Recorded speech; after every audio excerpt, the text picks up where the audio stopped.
ನಮಸ್ಕಾರ ರೈತ ಬಾಂಧವರೇ, ನಿಮ್ಮ ಭೂಮಿಯಲ್ಲಿ ಲಭ್ಯವಾಗುವ ತ್ಯಾಜ್ಯಗಳನ್ನು ಅಪ್ರಯೋಜಕವೆಂದು ತಿಳಿದು ಅವುಗಳನ್ನು ಎಸೆಯೋಕೆ ಯೋಚಿಸುತ್ತಿದ್ದೀರಾ?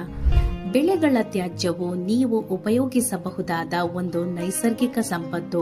ಇವುಗಳನ್ನು ಮಣ್ಣಿನ ಪವರ್ ಬ್ಯಾಂಕ್ ಎಂದು ಕರೆಯಬಹುದು.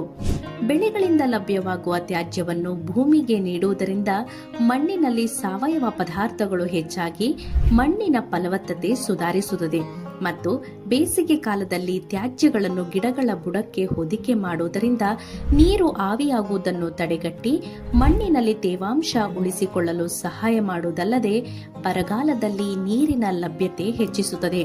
ಈ ತ್ಯಾಜ್ಯಗಳು ಗಾಳಿ ಹಾಗೂ ನೀರಿನಿಂದ ಉಂಟಾಗುವ ಮಣ್ಣಿನ ಸವೆತವನ್ನು ತಡೆದು ಮಣ್ಣನ್ನು ಮೃದುಪಡಿಸುತ್ತದೆ.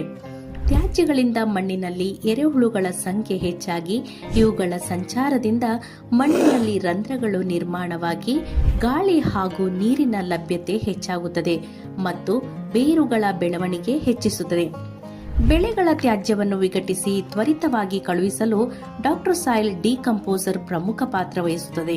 ಇದರಲ್ಲಿರುವ ಉಪಕಾರಿ ಸೂಕ್ಷ್ಮಾಣುಜೀವಿಗಳು ತ್ಯಾಜ್ಯಗಳನ್ನು ಮಣ್ಣಿನಲ್ಲಿ ವಿಘಟಿಸಿ ಬೆಳೆಗಳಿಗೆ ಬೇಕಾದ ಸಾರಜನಕ, ರಂಜಕ, ಪೊಟ್ಯಾಷಿಯಂನಂತಹ ಪೋಷಕಾಂಶಗಳನ್ನು ಬೆಳೆಗಳಿಗೆ ಲಭ್ಯವಾಗುವ ರೂಪಕ್ಕೆ ತರುತ್ತದೆ. ಇದರಿಂದ ಮಣ್ಣಿನ ಆರೋಗ್ಯ ಸುಧಾರಿಸಿ ಬೆಳೆ ಚೆನ್ನಾಗಿ ಬೆಳೆಯುತ್ತದೆ. ಹಿಂದೆ ಡಾಕ್ಟರ್ ಸಾಯಿಲ್ ಡಿಕಂಪೋಸರ್ ಬಳಸಿ ಮಣ್ಣನ್ನು ಜೀವಂತಗೊಳಿಸಿ ಬೆಳೆಯ ಭವಿಷ್ಯ ಪ್ರಬಲವಾಗಿಸಿ. ಡಾಕ್ಟರ್ ಸಾಯಿಲ್ ಡಿಕಂಪೋಸರ್ ಬಳಸಿ ತ್ಯಾಜ್ಯಗಳನ್ನು ಪರಿಣಾಮಕಾರಿಯಾಗಿ ಕಳುಹಿಸುವ ಬಗ್ಗೆ ಮತ್ತಷ್ಟು ಮಾಹಿತಿ ಪಡೆಯಲು ಈ ವಿಡಿಯೋದಲ್ಲಿ ನೀಡಿರುವ ಸಂಖ್ಯೆಯ ಮೂಲಕ ಸಂಪರ್ಕಿಸಿ.